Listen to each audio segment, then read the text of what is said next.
Tension is building across the hypercar world, and what happens next could reshape the future of Bugatti forever. Because for years, Bugatti sold more than speed.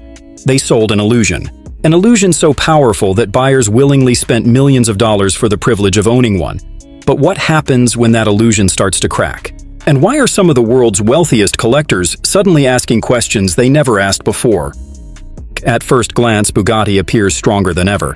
The Chiron sold out, the Tourbillon sold out. Demand still looks healthy from the outside. But hidden beneath those headlines is a trend that very few people are talking about. And it's the same trend that destroyed values for countless supercars before them. We'll get to that in a moment. First, let's look at the numbers.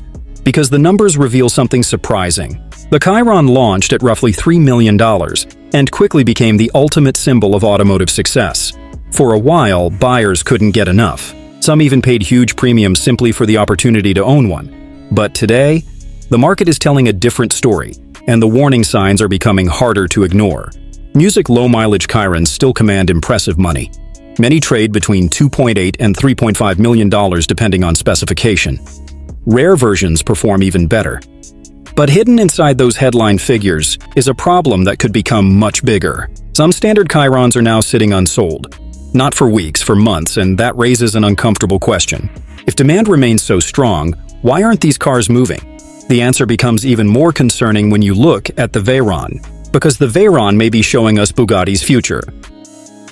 When new, the Veyron was untouchable, the fastest car on Earth, a technological masterpiece, a machine that changed the automotive industry forever. Yet despite all that history, many examples now trade for a fraction of their original value. Think about that. One of the most important hypercars ever created has already lost enormous amounts of money, and that creates a dangerous precedent, because collectors are starting to wonder whether the Chiron could eventually follow the same path. But depreciation isn't the biggest threat Bugatti faces. The biggest threat is something far harder to measure: perception. And perception is changing fast. Behind closed doors, collectors aren't discussing horsepower. They're discussing ownership, they're discussing maintenance, and they're discussing value. Because once you enter the Bugatti world, the bills become almost impossible to ignore. A routine service can cost more than some people's cars. A set of tires can exceed $40,000. Even relatively simple repairs can become eye-watering experiences. And that's where another problem emerges. Because today's collectors have more choices than ever before. Choices that may be stealing Bugatti's spotlight. We'll explain why in a second. Pagani, Koenigsegg, Gordon Murray. These brands aren't just building cars, they're building desire.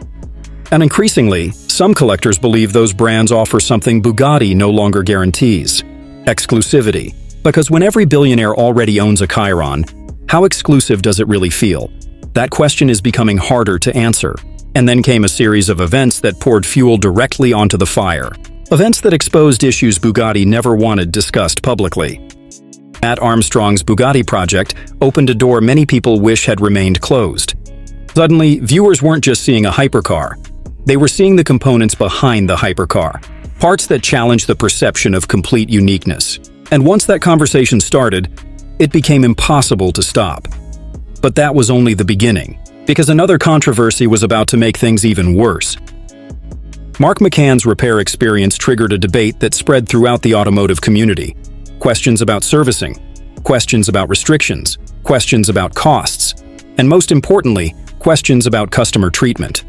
Then came criticism from wealthy Bugatti owners themselves, the very people Bugatti relies upon, the very people whose confidence helps maintain multi-million-dollar values.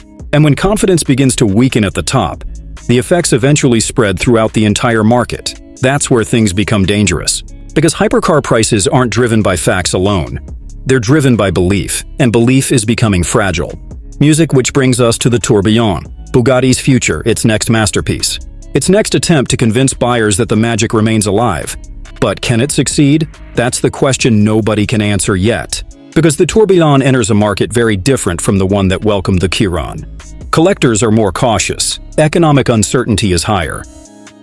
And the brand faces more scrutiny than ever before. If buyer confidence returns, the Tourbillon could become another Bugatti success story. But if confidence continues slipping, the consequences could be severe. The Chiron now faces a critical test. Can it remain a $3 million icon when the mystique surrounding it is under attack? the Veyron faces a different challenge. Can it finally stop depreciating and become a true collector investment? And the Tourbillon faces the biggest challenge of all.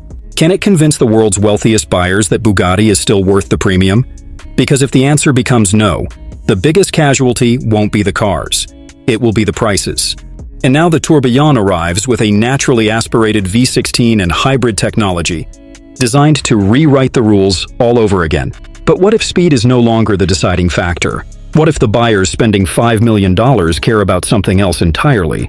That's the challenge Bugatti may be facing right now. Because the hypercar market itself has changed dramatically. 10 years ago, owning the fastest car on earth was enough. Today, buyers want a story. They want craftsmanship. They want rarity. They want authenticity. And perhaps most importantly, they want emotional connection. And when supply increases faster than demand, values inevitably face pressure. We've seen this happen before, not just with Bugatti, with countless collectible assets. The moment buyers begin believing there will always be another example available tomorrow, urgency disappears. And when urgency disappears, prices often follow. But that's only one side of the equation, because another force is quietly working against the entire hypercar market. The next generation of wealthy buyers may not think like the previous one. The collectors who grew up idolizing the Veyron are getting older. When someone spends millions on a car, they aren't simply buying transportation. They're buying a feeling, a relationship with the brand, an experience that justifies the enormous expense. And that's why customer service matters so much at this level. A poor experience doesn't just affect one owner. It affects dozens of potential buyers who hear about it, then hundreds, then thousands.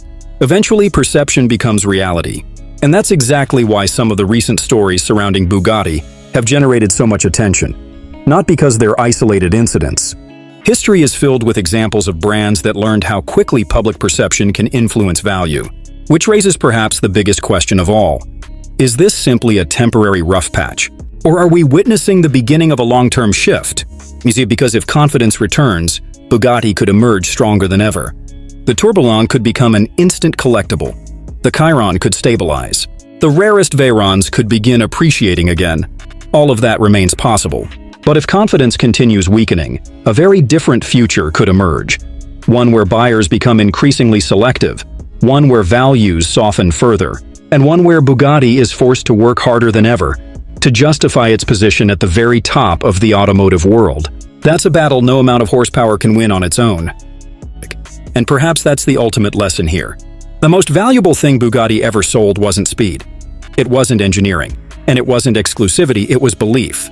Belief that these cars existed in a category all by themselves. Belief that ownership meant joining one of the most exclusive clubs on earth. Belief that no compromise existed anywhere beneath the surface. Now that belief is being tested, not by competitors, not by regulations, not even by technology, but by scrutiny.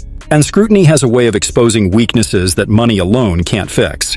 Which is why the next few years may become some of the most important in Bugatti's modern history.